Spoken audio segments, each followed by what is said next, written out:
Solesmes n'est pas simplement une réserve de manuscrits, mais c'est aussi un lieu où on prie, quoi. Donc c'est un lieu de travail, et alors c'est encore utilisé aujourd'hui, puisque il y a des Italiens, des Français, des Américains qui viennent travailler là. Depuis le 8e siècle, le chant grégorien est le chant sacré de l'Église catholique latine. Il a été redécouvert et restauré au 19e siècle sous l'impulsion de Don Guéranger, abbé de Solesmes. Pour comprendre le sens et l'importance du chant dans la vie monastique, je me suis rendu à l'abbaye de Solesmes, dans la Sarthe, pour rencontrer Don Jacques-Marie, qui a rédigé plusieurs ouvrages sur le chant grégorien. Je suis Gilles Donada, journaliste à La Croix. Dans ce podcast, nous poussons la porte d'un monastère à la rencontre d'un moine ou d'une moniale qui témoigne de son aventure spirituelle. Vous écoutez la 2e saison de Croire, Vie de moine.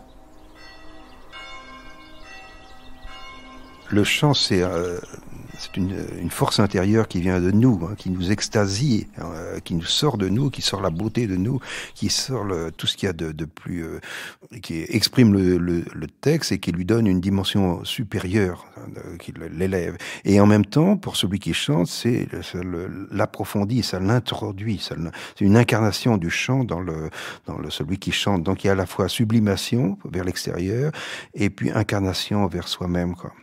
Et puis pour celui qui écoute, eh bien, il y a aussi une harmonie qu'on reçoit et qu'on reçoit tout ensemble. Le chant est une chose qui permet d'unifier tout un groupe de personnes, quoi. Et alors le chant est toujours nouveau. Quand vous commencez à chanter, c'est toujours nouveau, même si la mélodie a 1100 ans, ou 1200 ans, ou 1400 ans. Eh bien, la mélodie est nouvelle. Alors il ne faut pas la répéter indéfiniment, sinon ça devient une rengaine, mais le chant est toujours nouveau. Et pour nous chrétiens, depuis Saint-Augustin et avant Saint-Augustin, le Canticum Novum, c'est la résurrection du Christ qui suscite le Canticum Novum, le chant nouveau. Mais tous les chants sont nouveaux si on y met de l'âme, si on y met de la prière, si on y met du cœur, quoi.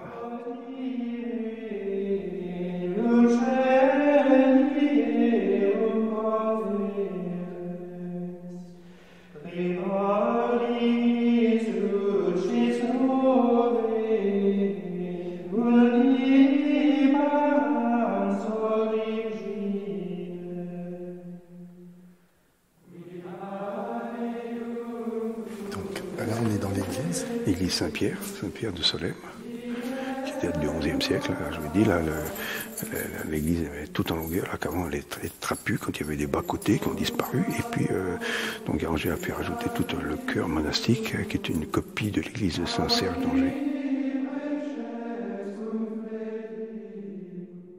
Voilà, la sonorité du chœur est assez bonne, et alors on en profite pour les enregistrements ont lieu dans l'église.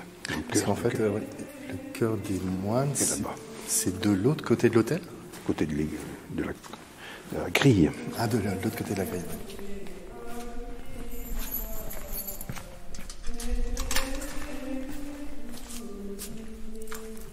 Il y a un office ou une œuvre que vous appréciez particulièrement, où vous sentez justement cette communion de la communauté ? C'est les laudes et les vêpres, parce que c'est les offices vraiment chantés, solennels, et puis qui sont relativement longs, quoi. Et puis alors il y a le PRB qu'on voit, qu'il est un peu plus loin là, et il fait l'unité d'air. Quand on commence l'office, avant toute autre chose, on le salue. Et lui, il salue, c'est moi. Ça veut dire que c'est lui qui va être le principe de l'unité de l'ensemble, quoi. Donc notre prière, elle est centrée sur l'autel et le Christ, la croix qui est au-dessus, mais elle est centrée, la communauté est unifiée par la présence de l'abbé. Alors quand il n'est pas là, il y a au moins ça. Il y a sa crosse, ou bien il y a le prieur qui tient place, mais enfin c'est la même idée. On a vraiment une famille qui prie. C'est toute l'église qui prie. Alors donc Guéranger avait une formule plus large, qui dit l'église prie, venez prier avec votre mère. Vous êtes les enfants de l'église, venez prier avec votre mère. Alors là c'est une autre image, une autre façon de voir les choses, mais qui est quand même très belle.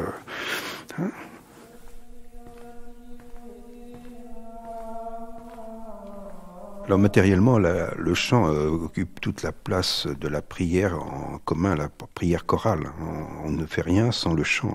La liturgie, c'est Don Guéranger qui nous a expliqué ça, la liturgie doit être intégralement chantée. Alors il fait un raisonnement, c'est l'Esprit Saint qui donne l'amour, et l'amour nous fait chanter, et dans la liturgie, l'Esprit Saint est partout, donc il y a forcément un amour universel et puis un chant universel.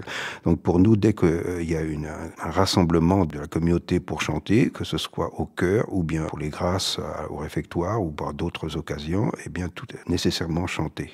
Et donc le chant fait partie intégrante de notre vie monastique. Et c'est vrai dans la plupart des communautés, qu'elles soient anciennes ou nouvelles. On chante non pas seulement avec ses lèvres, non pas seulement avec sa tête, mais avec tous ses poumons et tout son corps. Si on est joyeux en chantant ou en entendant chanter, ça va être l'expression de l'être tout entier. Alors aujourd'hui, dans notre Occident, on danse pas beaucoup, mais dans d'autres civilisations, étant joyeux par le chant, par la musique, eh bien on serait mis à danser, quoi. Il y a le cas célèbre de David qui dansait devant l'arche, il chantait, il dansait, et nous, cette expression de la joie, elle doit toucher tout notre corps, et donc ça doit se voir et ça doit se ressentir.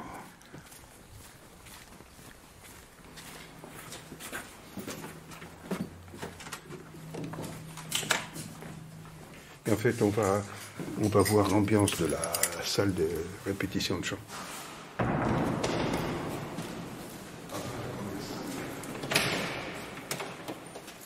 Et donc, vous répétez à raison de... Une fois par semaine de 25 minutes. C'est pour améliorer certains points oui, ou... oui. Oui, puis si le cœur baisse, eh ben on l'attrape parce qu'il baisse aussi. C'est quoi un cœur qui baisse? Vous voulez dire au niveau? Oui, au lieu de chanter des La, on a un La bémol, ou un Sol dièse, et puis qui descend à Sol. C'est pas très bon pour la qualité sonore, quoi. Ouais. Et là, par exemple, les dernières répétitions, c'était sur quel chant ou quelle mélodie? Qu'est-ce qu'il faut dire mélodie? C'était les mélodies de la fête du Christ roi. Donc on a répété l'introïde du Christ roi, l'offertoire du Christ roi. Et ça donne quoi? Sedebit Dominus Rex in aeternum. Dominus benedicet populo suo in pace. Alors, avant, j'avais fait du violon, et puis j'avais été, toute ma vie, toute ma jeunesse avait été bercée par le chant, et donc le chant et la vocale, et puis le chant du violon, parce que dès mon enfance, mon père passait des enregistrements du Festival d'Aix-en-Provence, donc Rossini, Mozart étaient chez nous tout le temps, et puis le violon aussi. Je me suis mis à étudier le violon à l'âge de 10 ans, et c'est une autre forme de lyrisme. Voilà. Je n'ai jamais chanté à cette époque-là, je chantais pas beaucoup, mais la musique était toujours présente dans mon esprit, à mes lèvres et tout ça, même si je chantais pas d'une façon classique, organisée, quoi. Et alors, je suis arrivé en 1973, et là a commencé vraiment le chant en latin. Alors, le répertoire en latin est très facile parce il y a la mélodie qui soutient le texte, et le texte qui soutient la mélodie. Donc, apprendre une mélodie, chanter, quoi. Donc, c'est plus facile que d'apprendre une mélodie tout court. Et puis, les mélodies grégoriennes sont répétitives. Donc, dans les psaumes, il y en a 150 et on les chante une fois par semaine, on chante les 150 psaumes, et puis pour les introïtes, on peut les répéter 2-3 fois dans la même messe, ou les communions. Donc il y a une répétition qui est assez généralisée, et du coup, apprendre le répertoire, c'est assez facile. Alors moi, je savais le latin depuis mon enfance parce que quand j'étais petit, les messes étaient en latin. Je n'ai eu pratiquement que des messes en latin toute ma vie. Et puis, j'ai appris le latin au lycée à 11 ans. Et donc, revenir au latin en 1973 et puis le pratiquer, c'était pas un problème, quoi. Ça n'a jamais été un problème, quoi. Le français a un autre charme, non pas seulement un autre charme, mais une autre richesse, c'est son rythme qui est plus rationnel, plus intellectuel. Le latin est plus cadré, plus systématique et en tout cas plus chantant. Chaque mot doit avoir un accent et un accent qui chante. Le mot accent, d'ailleurs, en latin, c'est ad cantus, c'est ce qui va faire chanter la mélodie. Et donc, le latin est composé de mots qui sont tous accentués, tous doivent être chantants, et alors c'est lyrique. Et là, la descendance du latin, c'est l'italien qui est la langue lyrique par excellence.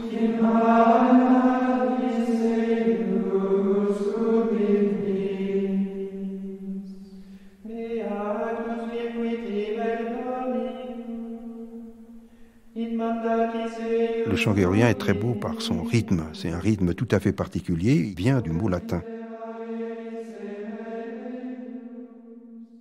Donc le rythme grégorien est tout en souplesse. Il n'y a pas de mesure. Il y a une suite vivante de mouvements infimes, fait d'accélération ou d'élargissement.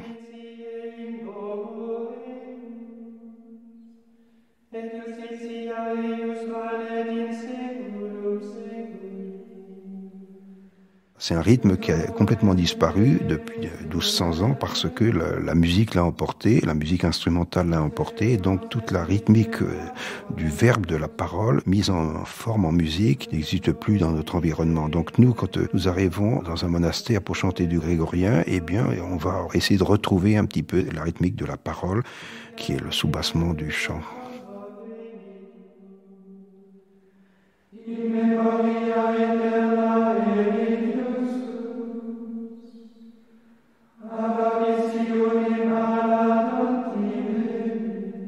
Au-delà de ces travaux liturgiques qui sont extérieurs à Solesmes, en tant que tels, puisqu'ils sont publiés, Don Guéranger avait besoin sur place de livres liturgiques, parce que il y avait des moines nouveaux, et puis les livres anciens qu'on utilisait étaient pas satisfaisant. Donc à partir de 1856-58, il a lancé 2 moines sur essayer de retrouver les mélodies grégoriennes dans leur pureté primitive, donc celle du 8e siècle. Donc ça a été Don Josion, un moine assez célèbre, et surtout Don Potier, dont on vient de fêter le centenaire. Et c'est lui le restaurateur des mélodies grégoriennes, donc il a été cherché dans les bibliothèques de France et d'ailleurs en Europe un certain nombre d'exemplaires de manuscrits pour pouvoir essayer de retrouver les mélodies grégoriennes dans leur pureté. Et alors ça s'est traduit par un livre qui s'appelle le Liber Gradualis, le livre de chant, l'antiphonaire, ou le graduel plutôt, en 1883, et qui a été réédité en 1895, puis réédité alors pour toute l'Église en 1908. Et c'est un livre qu'on utilise toujours, donc c'est le restaurateur des mélodies grégoriennes en tant qu'il leur a donné la pureté primitive.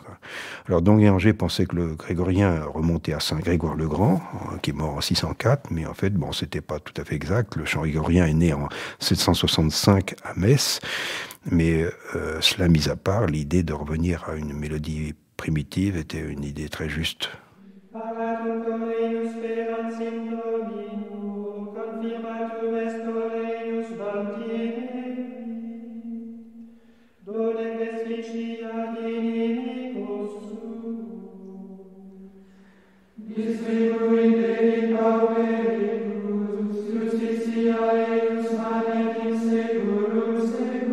Les travaux sur la restauration du chant grégorien ont commencé à Solesmes et puis ils sont poursuivis jusqu'à nos jours. Et donc, alors Solesmes n'était pas l'unique centre de travail, mais c'est celui qui a duré le plus longtemps.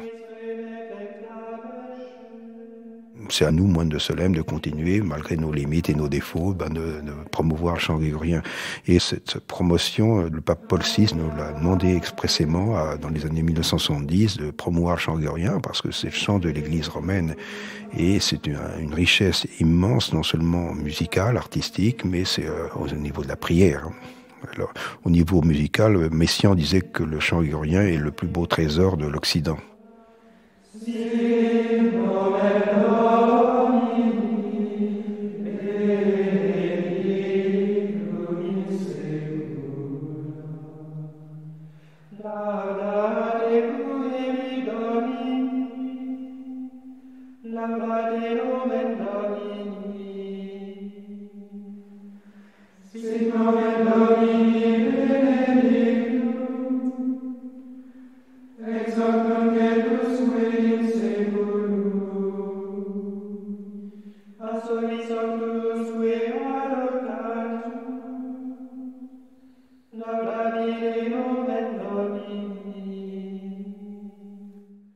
Nous voici arrivés au terme du 5e épisode de Vie de moine. S'il vous a intéressé, s'il vous a touché, n'hésitez pas à le partager, à vous abonner et à laisser une étoile, un avis ou un cœur.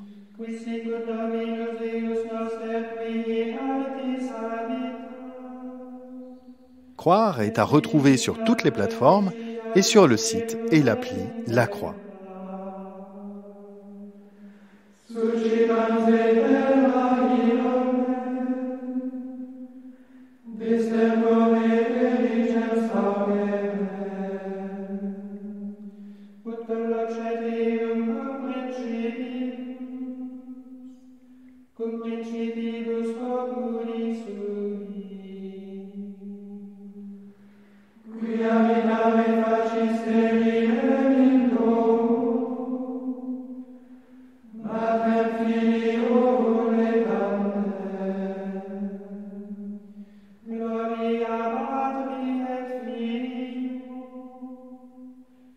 Spiritu Sancto.